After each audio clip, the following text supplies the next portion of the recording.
I knew I was invisible the day my boss, Daniel, raised a glass at the quarterly meeting and toasted, "Another record-breaking year, flawless performance across the board."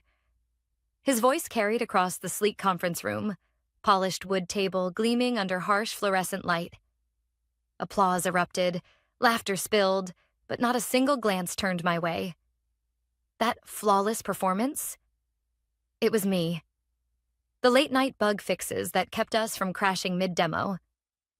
The 3 a.m. server patching while my daughter's school recital played on mute in a corner of my laptop screen. The quiet fixes no one saw. The disasters averted before anyone else even realized there was a problem. The product bore the company's logo, but the lifeblood running through its veins was mine. I didn't need recognition, at least not at first. I told myself I was fine being the silent backbone. But it's funny how invisibility shifts from safety to suffocation once you notice it. Daniel noticed it, of course. He thrived on it. He wasn't the type to scream or pound the table. He didn't have to. He'd just lean back in his overpriced ergonomic chair, cross his legs, and tilt his head like a disappointed teacher. Then came the dagger. "Mia, why didn't you think of that earlier?" A simple question, sharp enough to slice the air in front of a dozen colleagues. He framed it like curiosity, but everyone knew what it was. A public sting disguised as feedback. And what do you do when your paycheck depends on that sting? You laugh along. You nod. You file it away with all the other slights you pretend don't matter. I filed away a lot of things. Like the time Daniel joked during a team happy hour. If Mia ever left, the system might wobble for 5 minutes before we replace her with someone cheaper. Everyone laughed. I laughed too. But the words burned into the back of my mind, tucked away alongside the memory of his smirk. That smirk. It became the punctuation mark of my career. Whenever a project succeeded, Daniel was front and center in the company newsletter, arms folded in front of a whiteboard filled with my handwriting. Afterwards, he'd pat my shoulder and say, "You're a real team player, Mia." As if I should wear the words like a medal, when really they felt more like handcuffs. He played people like chess pieces. One of my colleagues, a senior developer, suddenly found her projects rerouted to junior staff until she had nothing left on her plate. 6 weeks later, she resigned. Daniel acted shocked, as if she had ghosted him out of nowhere. But everyone knew. Keeping people off balance made them easier to control. And me? I stayed quiet. I kept showing up, notebook open, eyes down. The dependable one. The safe pair of hands. The person you called at 2 a.m. when the system imploded. But there's a strange power in being underestimated. Daniel thought he held all the cards, that I was just another cog. What he didn't realize was that while he was busy maneuvering pieces on his little chessboard, I was playing a different game entirely. A longer one. Back then, I didn't know how or when the tables would turn. I only knew one thing. Someday, the moment would come. And when it did, I wouldn't raise my voice. I wouldn't throw a scene. I'd do what I'd always done. Prepare quietly, meticulously, until the final move was inevitable. Still, I didn't expect it to begin the way it did. It was a Tuesday, because of course it was. Bad news always seems to hit hardest on Tuesdays, when it's too late to recover from Monday and too early to look toward Friday. I had just finished untangling a catastrophic memory leak that had been bleeding server performance for months when Daniel's assistant appeared at my desk, tapping her tablet like she was reading off a death sentence. "Daniel wants to see you in his office. HR will be there." That combination, boss plus HR, isn't a meeting. It's an execution. His corner office loomed like a glass cage, perched above the open floor like a hunter's blind. Walking toward it felt like crossing a stage. Keyboards slowed, conversations hushed, every pair of eyes flicked up just long enough to register. Someone's going down. Daniel was lounging back when I walked in, one ankle propped casually over his knee, a man rehearsing nonchalance. Beside him sat a woman from HR with a folder in her lap, her smile the kind you wear when the outcome has already been decided. "Let's get right to it," Daniel said smoothly, as if closing a routine sale. We're restructuring, and unfortunately that means we'll have to let you go. HR slid the termination packet across the desk like a waiter presenting a bill. Effective immediately, she added, her tone dripping with finality. And then came Daniel's flourish. His lips curved into that all-too-familiar smirk as he added, "Pack your things and don't forget your stupid plant." The words landed harder than the termination itself. That plant, a little pothos I'd nursed through office relocations and winters when the heat barely worked, had survived everything. It was more alive than my career in that moment, and Daniel had turned it into a punchline. Security escorted me out. My badge was deactivated before I even reached the lobby.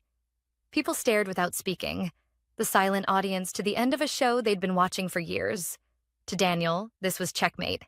The final insult. But as I stepped into the crisp evening air, clutching a cardboard box with my plant swaying inside, I wasn't broken.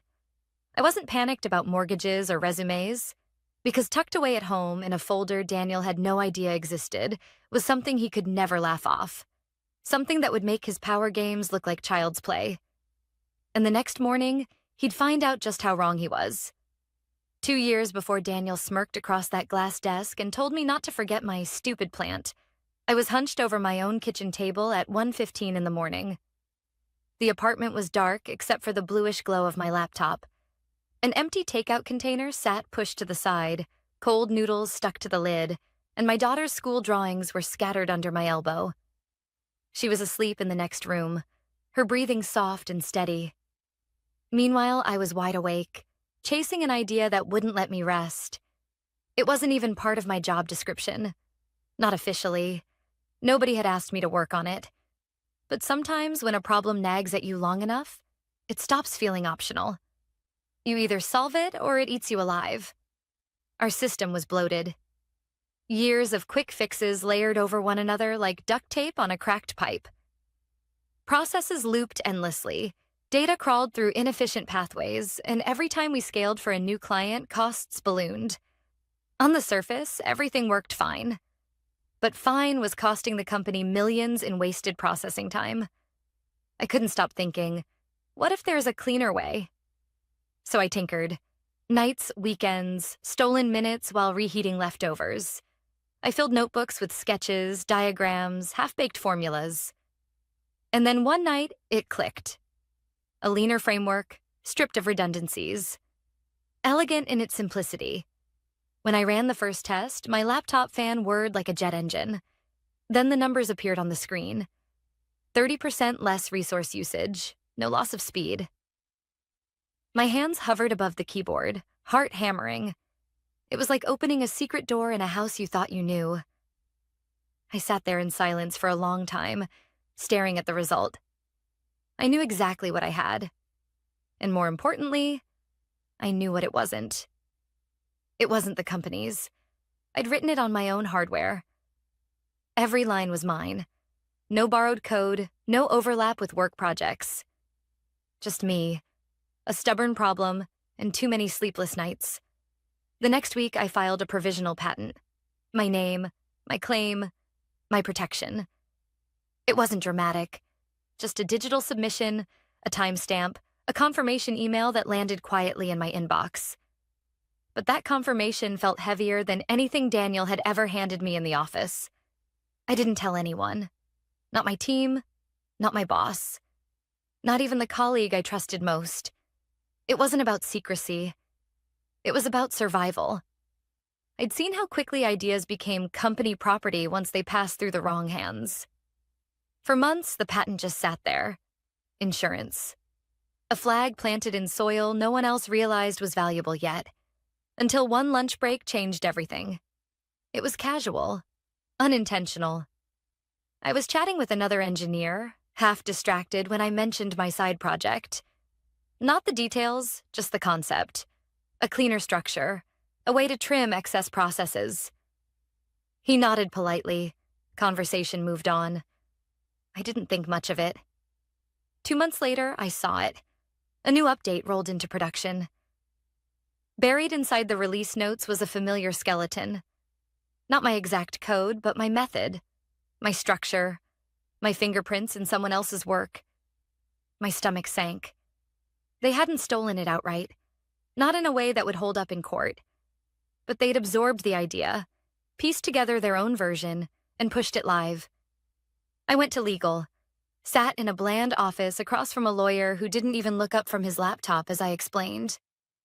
"Since you haven't commercialized it independently," he said flatly, "it's not really relevant." Translation: if it's not making you money, we don't care. I walked out with two truths carved into my mind. 1. They didn't see the value. 2. They didn't realize how much they were building on top of it. Because once the door had opened, they charged right through it. Over the next year, my framework spread like wildfire. First, it anchored a client-side tool. Then it became the backbone of a new analytics feature Daniel bragged about at a tech conference in San Diego. Eventually, it wove itself into the company's very core, invisible but essential, like steel beams hidden inside concrete. Every release, every update, leaned harder on the architecture I'd sketched at my kitchen table, and every time it did, I logged it. Not as revenge. Not yet. As insurance. Dates, versions, dependencies, public announcements cross-referenced with my provisional filing. Piece by piece, I was building a record. Proof that the very foundation of Daniel's empire was rooted in something that didn't belong to him. I told myself I wasn't planning anything. I was just protecting myself. But deep down, I knew better. I wasn't powerless, no matter how invisible Daniel made me feel in meetings. I wasn't replaceable, no matter how many jokes he cracked about cheaper contractors. Because somewhere in my desk drawer, a folder was getting thicker. And someday, whether by choice or by force, I'd need to open it. For now, I kept showing up, nodding when Daniel raised his eyebrow, smiling when he smirked, filing everything away. What no one knew was that the real game had already started.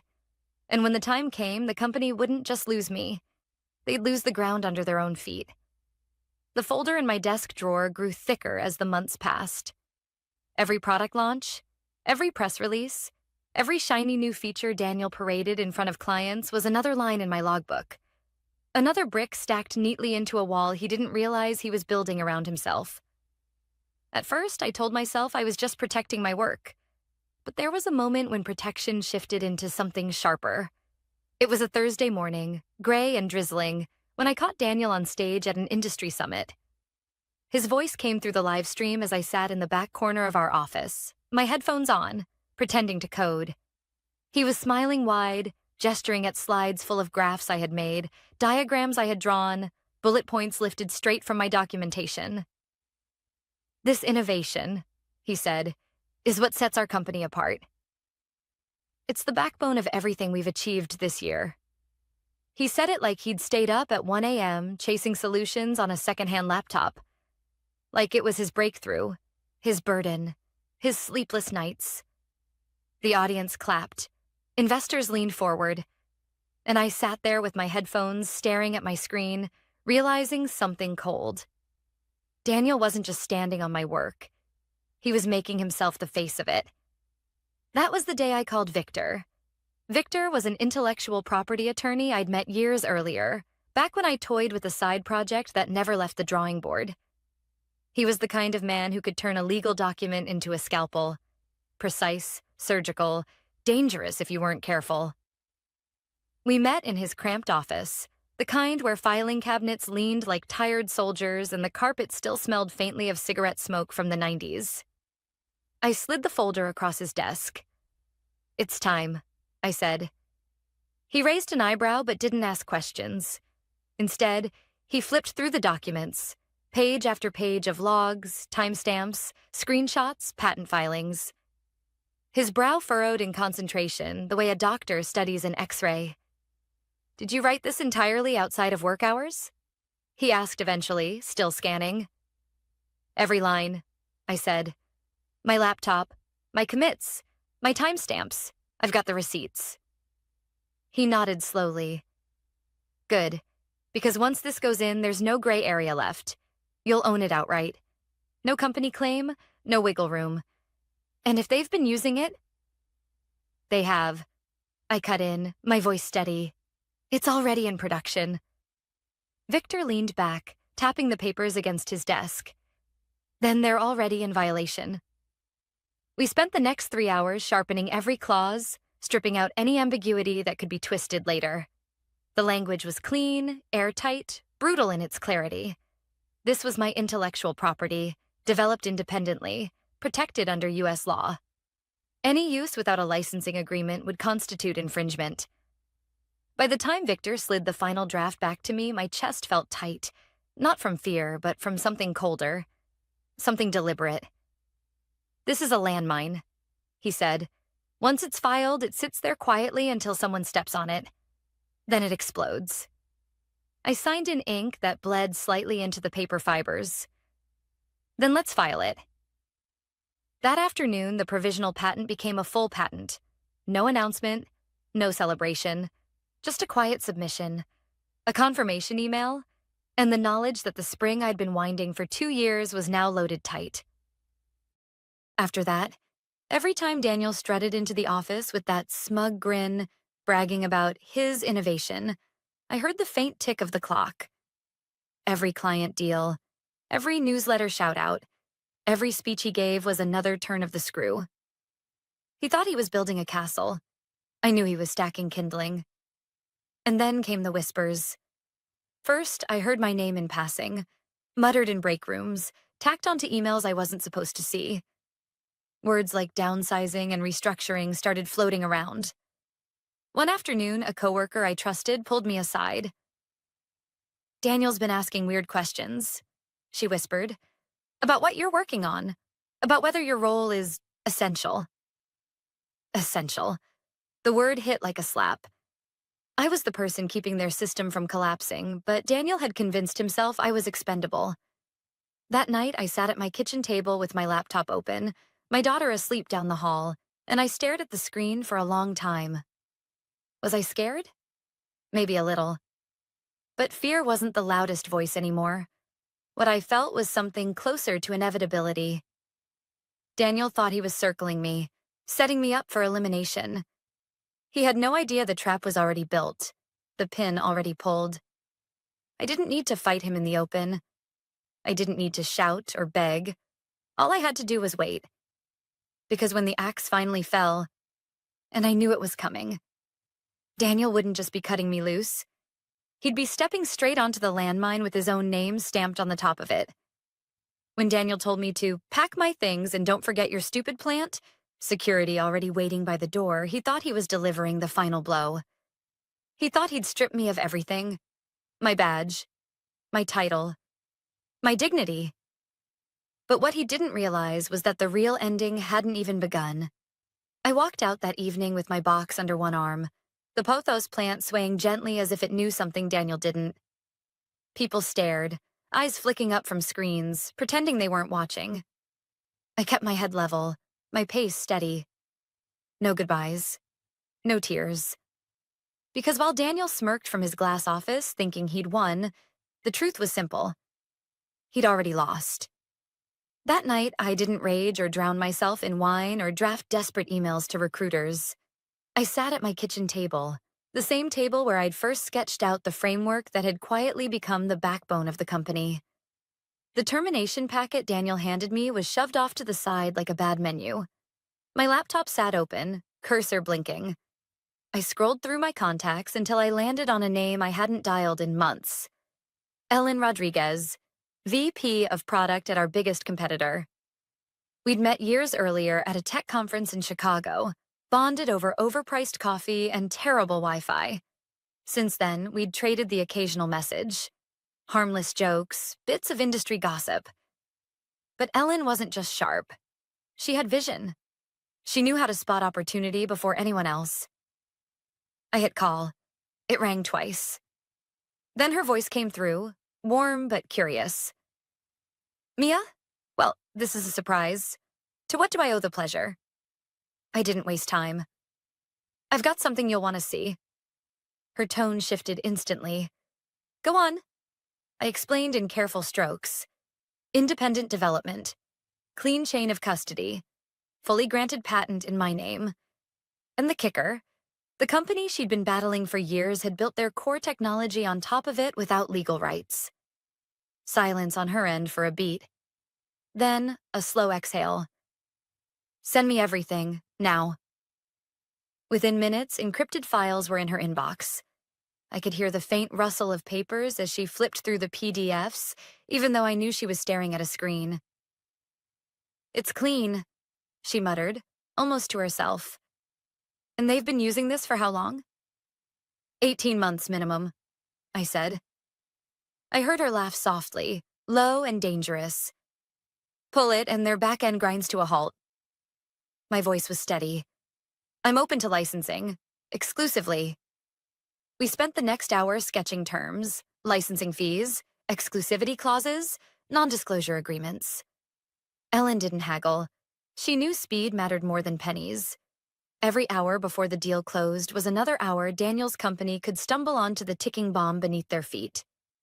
By midnight, contracts were moving through her legal department like wildfire. By 2 a.m., I had a signed agreement in my inbox. And by the time I finally closed my laptop, leaning back in my chair, the game was no longer theoretical. It was already over. The next morning, Daniel must have strutted into the office thinking he'd finally rid himself of me. Maybe he even joked about it in the break room. She'll be replaced in a week. But at 9:12 a.m., his world cracked open. Ellen's company issued a press release. Nexus Systems secures exclusive rights to breakthrough algorithm powering next-generation systems. No mention of Daniel's company by name.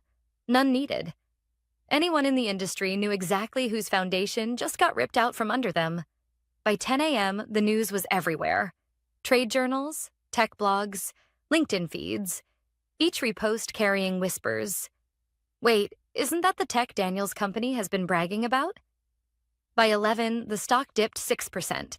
Not catastrophic, but enough to send investor relations scrambling. And then the phone calls started. My friend from accounting, one of the few people I trusted there, sent me texts in a steady stream. 10:23 a.m. CTO is losing it. 10:41 a.m. Conference call on speaker, whole floor can hear. 10:47 a.m. He's tearing into Daniel right now. I could picture it perfectly. The big conference room, blinds half closed, coffee cups scattered, executives pale and silent. The CTO's voice booming over speakerphone. What I don't understand, Daniel, is why your name is on this patent, and why, as of this morning, it's licensed exclusively to our biggest competitor. My friend typed every word, each one sweeter than the last. Apparently, there was a pause long enough for everyone to hear papers rustling, Daniel fumbling. Then his stammered reply, It was part of the documentation process. I supervised. The CTO cut him off. You insisted on attaching your name. And now every investor thinks you handed our core technology to the competition. Personally. Silence. Then the knives turned. The room wasn't looking at the CTO anymore. They were looking at Daniel. In rooms like that, perception is everything. If your name is on the problem, you are the problem. By noon, industry blogs had headlines. From innovation to implosion, how one exec gift-wrapped tech for a rival. Daniel had spent years making me invisible. Now he couldn't disappear if he tried. That evening, as Daniel's empire unraveled, I watered the pothos plant he'd mocked. Its leaves were larger now, green and thriving, curling along the rim of the pot. My phone buzzed again. Another text from my friend in accounting. Emergency board meeting. Daniel looks like he aged 10 years overnight. I pictured him sitting there, sweat soaking through his shirt, watching the board tally up the millions in damage. Watching investors demand answers. Watching clients threaten to walk. And the best part? I hadn't raised my voice. I hadn't broken a single law. I'd simply exercised a right I'd secured 2 years earlier when no one cared enough to notice. Revenge, I realized, isn't about fireworks. It isn't about shouting or storming out.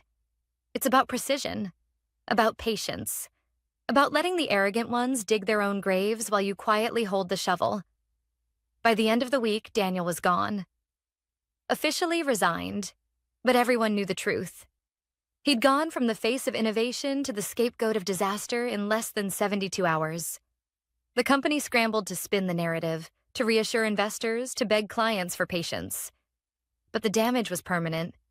They'd built their empire on a foundation that didn't belong to them, and now it was gone. Me?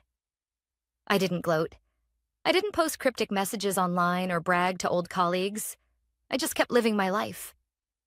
My daughter and I had breakfast together without me checking server logs on my phone. I walked her to school, sunlight on my face, the world suddenly lighter. And every morning I watered the plant. It wasn't just alive, it was thriving. Daniel once thought it was a punchline, a symbol of what I'd lose when he cut me loose. But to me, it became something else entirely. Proof that what's overlooked, dismissed, and mocked can grow into something unstoppable. That's the message I carried forward, the one I'd tell anyone who ever felt invisible in their own story. Sometimes the quietest person in the room isn't powerless. Sometimes they're the one holding the detonator. And when the time comes, all it takes is a steady hand, a style, and a little patience to flip the board entirely.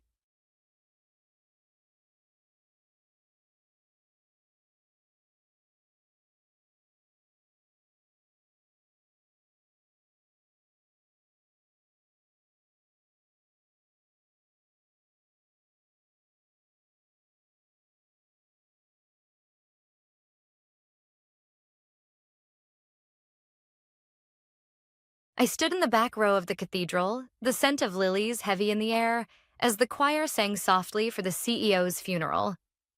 David Holloway had been more than just the head of the company. To me, he had been a mentor, a defender in rooms where no one else spoke my name and, though few knew it, someone who had quietly placed his trust in me above everyone else. The board sat in the front row, their dark suits pressed, their expressions carefully arranged into masks of grief. I knew better. For them, David's death wasn't a tragedy. It was an opportunity. A week earlier, just before his heart failed him, David had asked me into his office. I could still see him sitting behind that oak desk, his voice weaker than usual, yet steady. "Karen," he said, sliding a set of documents across to me. "I trust you more than anyone else here. They'll try to destroy what we built when I'm gone. That's why I'm giving you this." I'd stared at the papers, my hands trembling as I realized what they were. An official transfer of his 51% majority stake, with his signature already notarized. With mine. "You'll know when the time is right," he told me. So, at the funeral, I stayed silent. The board had no idea. They glanced at me occasionally, whispering among themselves as if already carving up the empire he left behind. Let them. 1 week later, I sat across from them in the executive conference room. The air smelled of leather and coffee. Their faces were solemn, but there was a glint of satisfaction none of them could fully hide. "Karen," the chairman began, his tone dripping with false sympathy. "We've reviewed operations, and in light of recent changes, we've decided to terminate your position. Effective immediately. Please pack your belongings and leave." The words should have crushed me. Once upon a time, they would have. But now all I felt was a strange calm. I smiled. "I understand. Thank you for the opportunity." They blinked, caught off guard by my lack of protest. No tears, no pleading, just quiet acceptance. "Security will escort you," one of them added quickly, as if afraid I'd suddenly lash out. I gathered my things without a word, walked past rows of colleagues pretending not to watch, and stepped into the elevator. As the doors closed, I caught my own reflection. My lips curved into the smallest of smiles. How fun Monday would be. Back at my apartment, I set the cardboard box on the floor and opened it slowly. Inside were only a few personal items. My mother's pen, a notebook, a framed photo of my niece. Nothing of real value. The real prize was locked away, safe where no one from the company could touch it. 51%. A controlling stake. Enough to fire every single one of them if I wished. But I knew better than to rush. David had warned me. They'll circle like vultures, Show them nothing until they reveal themselves first. And they already had. By Friday, I heard the whispers. Former colleagues messaged me. The board was celebrating. Drinks at the club. Toasts to new beginnings. Someone even joked in the break room that I'd probably cry myself to sleep. Let them laugh. Monday, they'd discover what their arrogance had cost them. Still, as I sat in my quiet apartment that night, grief hit me. Not for the job. I had no love for those boardroom games. But for David. He had believed in me when no one else did. When promotions passed me over, when my ideas were stolen in meetings, when I was told to smile more if you want to get ahead, David saw me. He told me I was the sharpest strategist in the room, even when they tried to make me feel invisible. I remembered our last conversation. "They'll underestimate you, Karen," he'd said. "That's your advantage. They'll think you're finished. By the time they realize, it'll be too late." He was right. I poured a glass of wine and opened my laptop. On the screen was the folder he'd given me. A detailed outline of board members' hidden dealings, side contracts, and unreported bonuses. Evidence strong enough to burn every last one of them if I wanted. But that wasn't the plan. Not yet. The plan was bigger. I closed the laptop and leaned back, staring out the window at the city lights. The weekend stretched ahead, calm before the storm. I imagined their smug faces Monday morning, their shock when they realized the majority shareholder wasn't one of them. It was me. That thought alone carried me through the night. This wasn't the end of my story. It was only the beginning. Monday morning came earlier than I expected. I woke before the alarm, the silence of my apartment heavy with anticipation. For the first time in years, I didn't have to rush into the office. No hurried coffee, no polite smiles in the elevator. I brewed a fresh pot, sat on my balcony, and watched the city stir awake below me. By now, the board would be gathered in the conference room, congratulating themselves on streamlining operations. They thought I'd vanish quietly into unemployment, maybe beg for a reference, maybe disappear into obscurity. Instead, I was sitting here with something they couldn't imagine. Control. I pulled out the folder again, the legal document David had signed just days before his death. A notarized transfer of his 51% stake, witnessed and validated. It was ironclad. My attorney, Emily Chen, had already reviewed it twice. Her exact words still echoed in my head. "Karen, this is airtight. They'll have no idea what hit them." But David had been clear. I couldn't reveal it too soon. If I walked into that boardroom today waving papers, they'd scramble, rally lawyers, and drag the fight into months of litigation. Number timing was everything. By mid-morning, my phone began buzzing with messages. "Karen, did you really get terminated? They're saying your position was redundant." The board toasted to finally clearing out dead weight. Dead weight. The irony almost made me laugh. Then another message arrived, this one from Nell, one of the few colleagues I trusted. "They're already talking about selling off divisions. Bryce is bragging he'll take over operations. It's chaos." I sipped my coffee slowly, letting the information sink in. They were moving fast, reckless, blinded by their own ambition. Perfect. That afternoon, Emily called. "They'll come at you the moment they realize the truth," she said, her tone crisp, professional. "You're not just an employee anymore. You're the majority shareholder. But until you reveal it, they'll think you're powerless. That's your leverage." "I know," I replied. "David told me to wait for the right moment." "Then wait. But be ready. When you strike, make it final." Her confidence steadied me.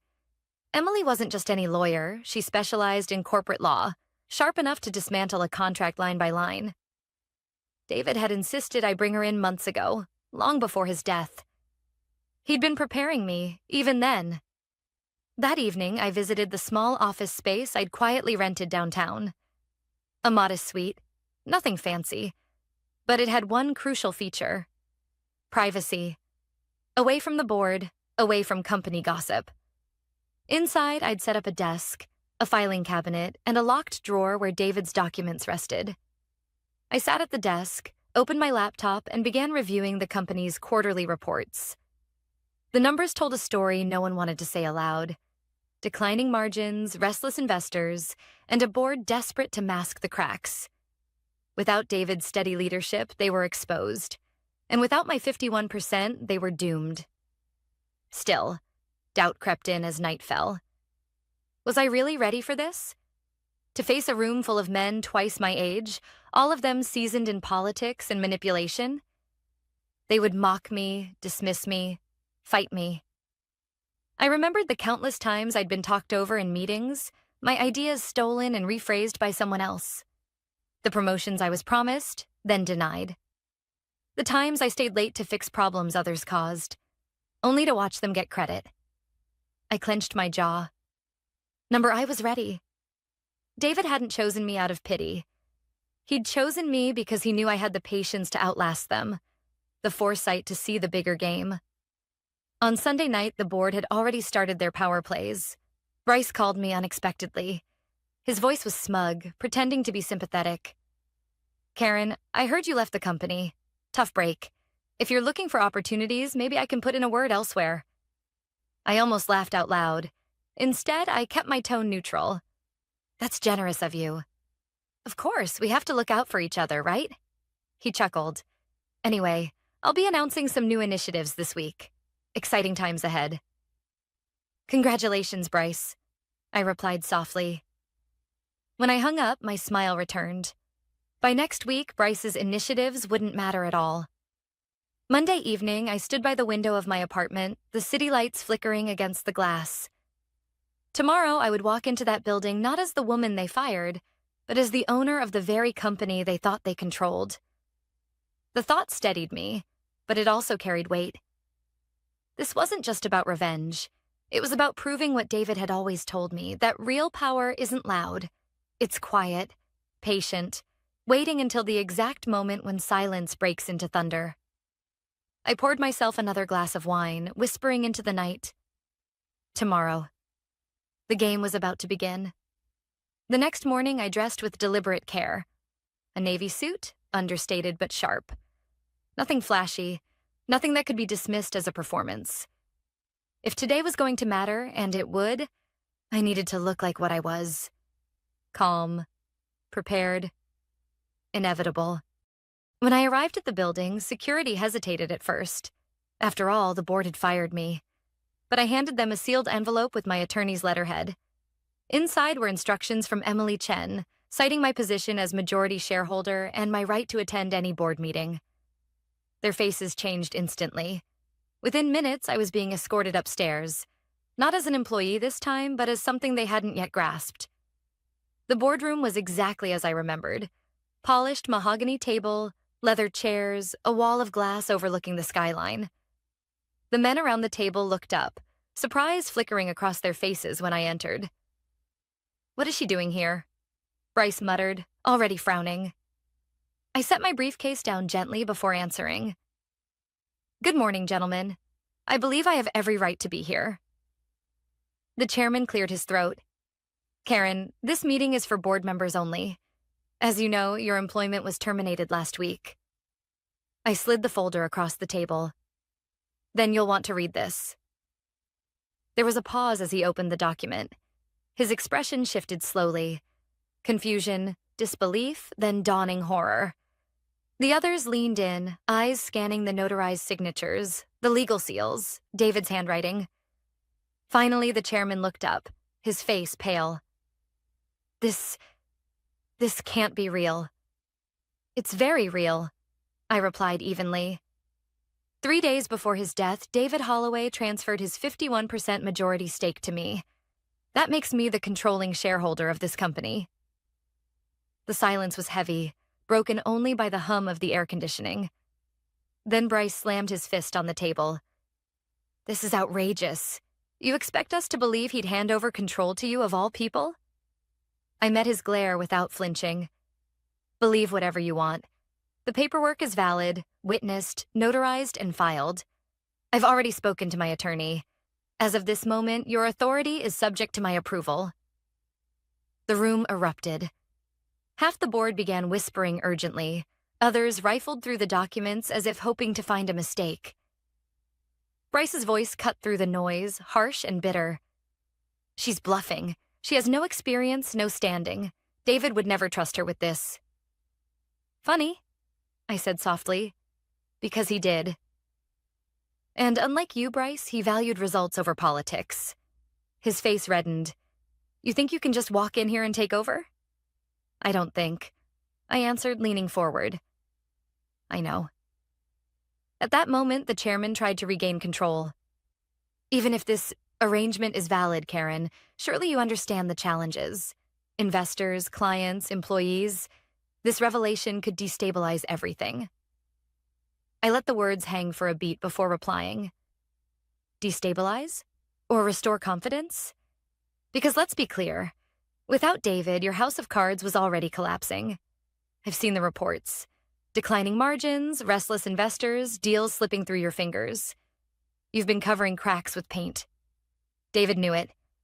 That's why he chose me. The truth of my words silenced them more than the documents had. They knew I was right. The numbers didn't lie. Just then my phone buzzed. I let it ring, deliberately placing it face up on the table. The name flashing across the screen was one they all recognized. Anderson Holdings, our largest institutional investor. The timing couldn't have been better. Excuse me, I said, answering calmly. Yes, this is Karen Ellis. The board watched, straining to hear as I listened. Then I nodded. Of course, I'll meet with you this afternoon. Yes, we'll discuss the future of the company. I ended the call and set the phone down. They already know, I said quietly, and they're ready to talk. The look on Bryce's face was priceless, shock giving way to fear. For the next hour, the board scrambled. They demanded clarifications, questioned the legality, tried to argue technicalities. I answered each calmly, one by one, citing the legal validations Emily had prepared. They could delay, yes, but they couldn't undo the fact. The company was now mine to steer. Finally, I stood, gathering my papers. Gentlemen, I'll give you the rest of the day to adjust to the new reality. Tomorrow morning, we'll reconvene. And then we'll discuss restructuring, properly this time. Without waiting for a response, I left the room. The hallway outside was lined with assistants and staff pretending not to eavesdrop. Their eyes followed me, curious, unsure.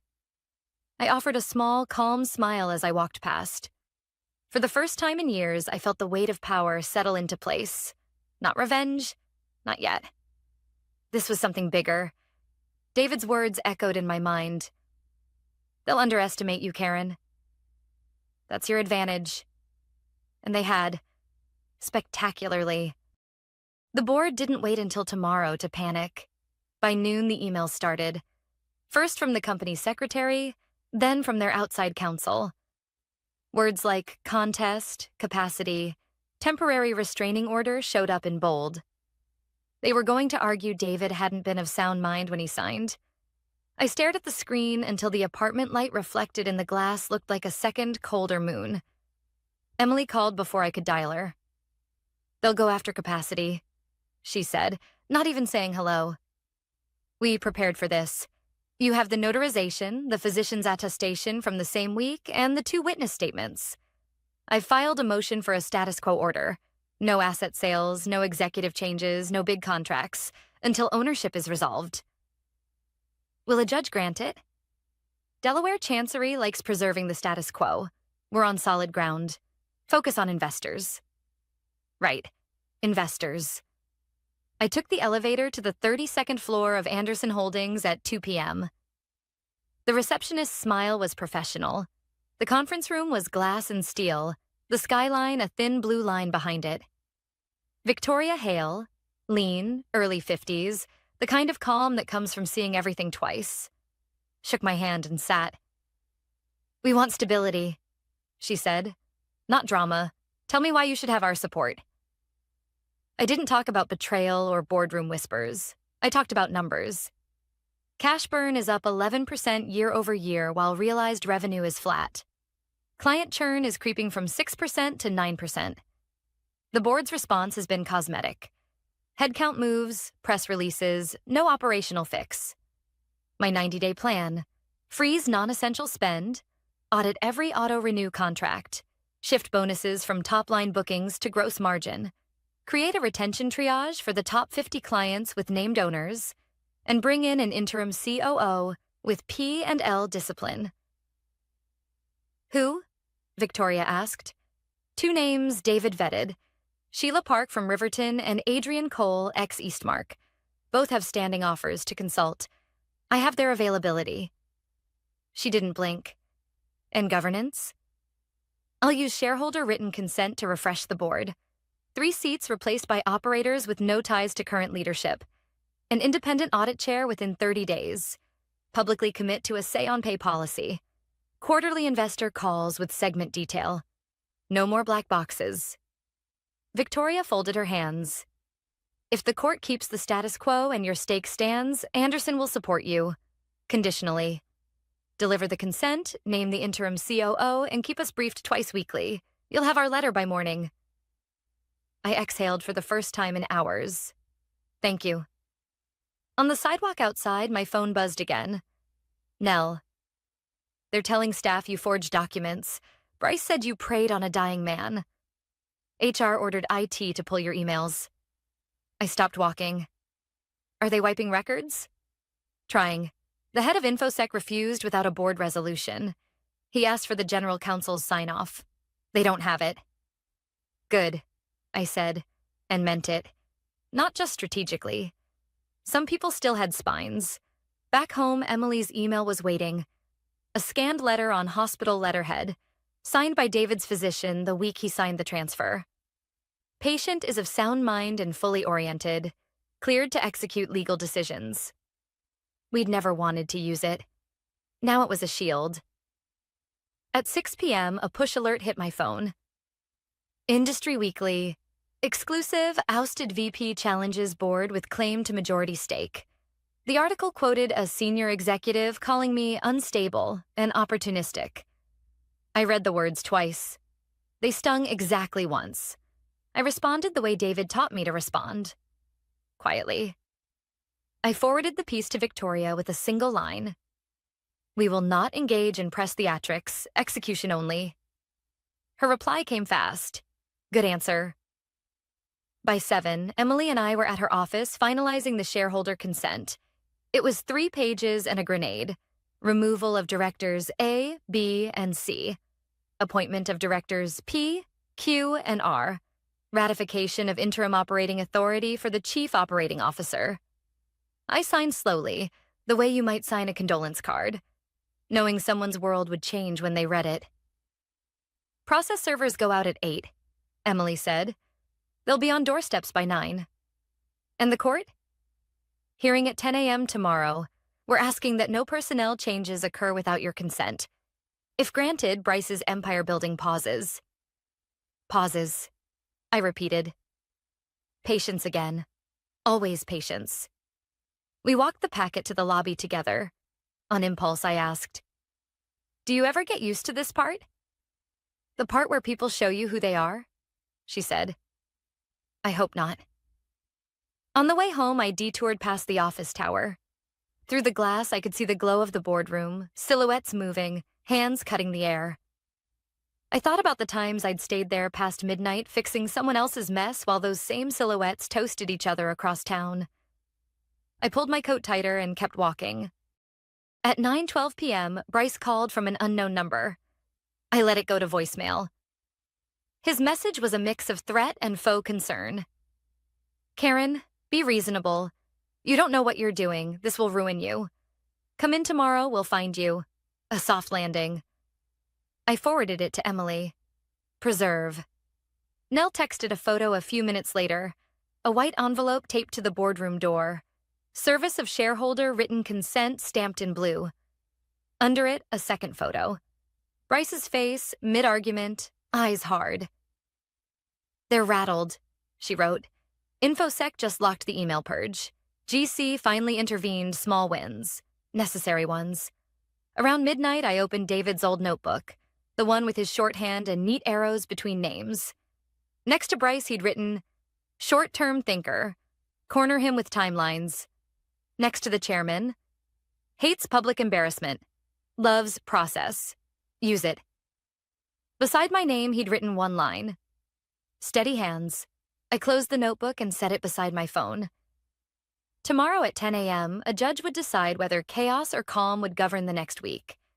At 11, if we held the line, I'd reconvene the board. My board. For the first time. I turned off the lamp. In the dark, the city hummed, indifferent and alive.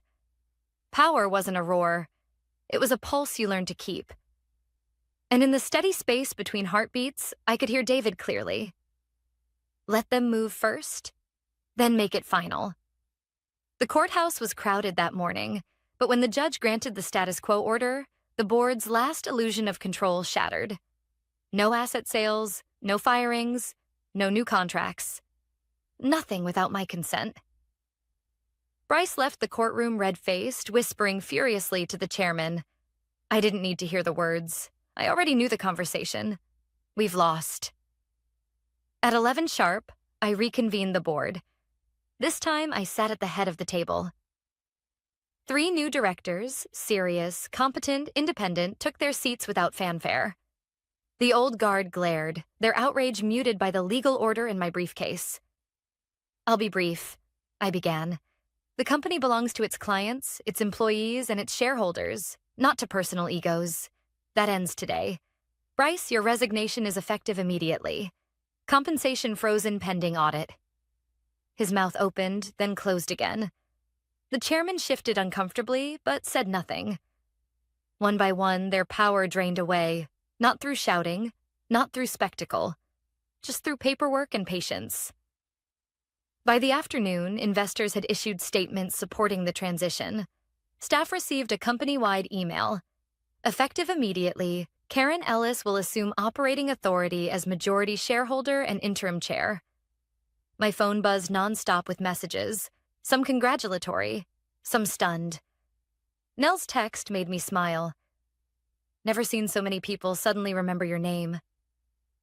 Yet as the day wound down, I sat alone in my office overlooking the city, a framed photo of David on the desk beside me. It wasn't triumph I felt. It was responsibility. He hadn't handed me 51% for revenge. He'd done it because he believed I would protect what he built from those who would hollow it out. I whispered into the quiet. I hope I did it right. The truth is, revenge had never been the goal. Justice was. And sometimes justice looks less like fireworks and more like silence. Steady, unshaken, final. By evening, the building was nearly empty. I walked the quiet halls, remembering the years I'd spent being overlooked, talked over, underestimated. The irony wasn't lost on me. They had fired me to erase me. And in doing so, they handed me the one thing they could never take back. Control. That night, I closed the office door behind me, the city lights stretching ahead. Tomorrow would bring audits, meetings, rebuilding, hard work. But for the first time, it would be on my terms. And that was the real victory.